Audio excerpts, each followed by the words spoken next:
Hello, Acho. Let's read a given question. The question says two metallic spheres S1 and S2 are made of the same material and have got identical surface finish. The mass of S1 is thrice that of S2. Both the spheres are heated to the same high temperature and placed in a same room having lower temperature but are thermally insulated from each other. The ratio of the initial rate of cooling of S1 to that of S2 is option A 1 by 3, option B 1 by root 3, option C root 3 by 1, option D 1 by 3 raised to 1 by 3. So इस question का जो की concept we need to understand is the concept of Stefan's Boltzmann law, or simply we can write it as to be Stephen's law, which says the rate of cooling, or sorry, the power radiated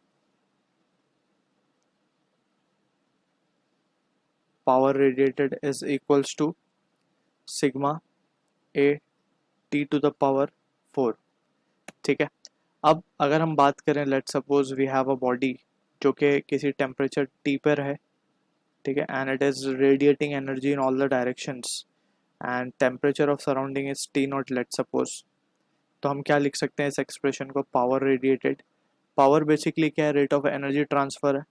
so D Q by D T लिखा जा सकता है इसको.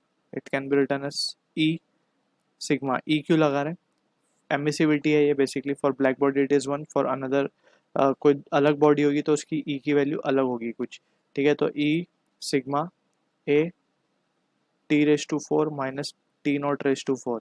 अब E sigma A T raise to 4 the power it will radiate, right, और E sigma A T not raise to 4 the power it will, और the heat energy it will gain, ठीक है ना. तो वो सब्ट्रैक्ट कर दिया हमने क्योंकि हमें जस्ट रेडिएशन चाहिए. सो ये एक्सप्रेशन आता है हमारे पास. Also further we can write by calorimetry principle. हम क्या लिख सकते हैं डी क्यू को? D Q will be M C D T, mass into specific heat capacity into change in temperature divided by change in time will be equals to sigma E sigma A t raised to 4 minus t naught raised to 4. अब यहाँ पे अगर हम carefully analyse करें situation को, सो यहाँ पे हम we will put a negative sign minus d T by D t which represents rate of cooling, क्योंकि ये टेम्परेचर टाइम के साथ साथ कम हो रहा है इसीलिए we are putting a negative sign, and this represent rate of cooling, ठीक है ना. तो ये फाइनल एक्सप्रेशन हमें यहाँ पे याद रखनी है. अब using this expression we can easily answer the question given, and यहाँ पे this will be divided by m c, ठीक है. सो नाउ अब जो सिचुएशन हमें गिवन है उसके हिसाब से हम देखते हैं. हमें गिवन है दो मेटेलिक स्फीयर है, मटेरियल सेम है. मटेरियल सेम का मतलब ये है कि दोनों की एमिसिविटी सेम होगी. एमिसिविटी सेम है यहाँ पे, सिग्मा इज कांस्टेंट. टेम्परेचर दोनों का सेम हीट किया गया तो T4 भी सेम है, T नॉट रेस टू 4 भी सेम है, बिकॉज सेम टेम्परेचर पे, सेम रूम टेम्परेचर पे रखा गया है, ठीक है ना. जो भी रूम का टेम्परेचर है वहाँ पे रखा गया है, दोनों के लिए सेम है वो, तो T naught raise to 4 will also भी सेम.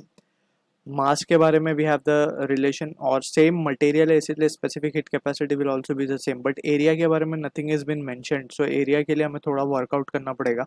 तो सबसे पहले हम लिख सकते हैं volume of sphere. Volume of sphere को हम क्या लिख सकते हैं? It will be 4/3 pi R cube, ठीक है. And we can say this is the volume. अगर हम मास की बात करें, so mass will B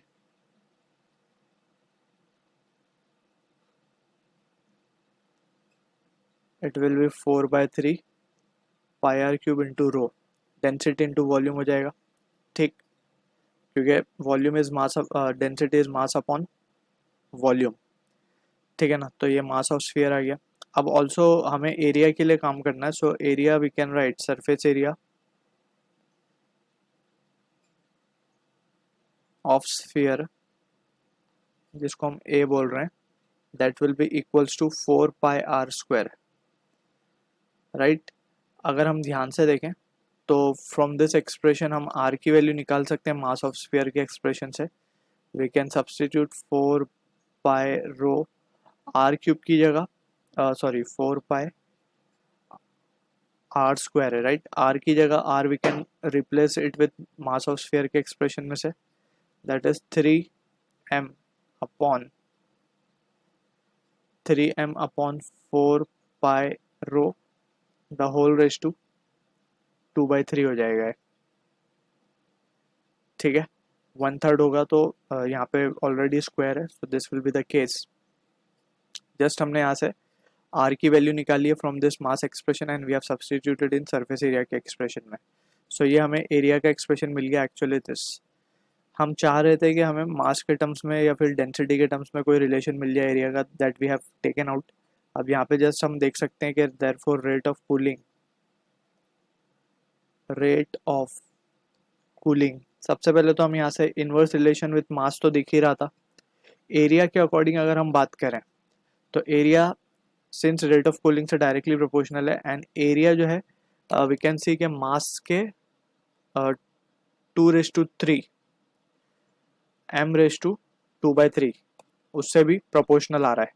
so finally we can say rate of cooling is coming out to be proportional to m और inversely proportional to m आ रहा है, तो यानी कि बेसिकली -1 कर देंगे। So this will be coming out to be proportional to -1/3, ठीक है ना।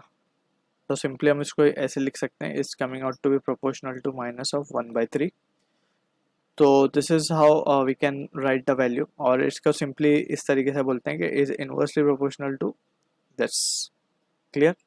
अब यहाँ से अब हम डायरेक्टली हमारे पास रिलेशन गिवन है मासेस का, so m1 is thrice of m2 given है। तो यहाँ पे हम क्या लिख सकते हैं, rate of cooling of S1 divide by rate of cooling of S2, ठीक है। रेट ऑफ कूलिंग लिख रहे हैं बेसिकली दोनों का, that will be equals to mass 2 divide by mass 1 the whole raise to 1/3।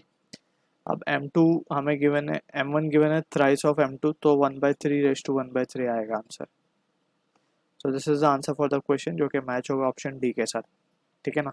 So this are the two rates of cooling, not S1 S2 exactly, ठीक है ना। तो यहाँ पे हम टू बी प्रिसाइज यहाँ पे लिख देते हैं इसको।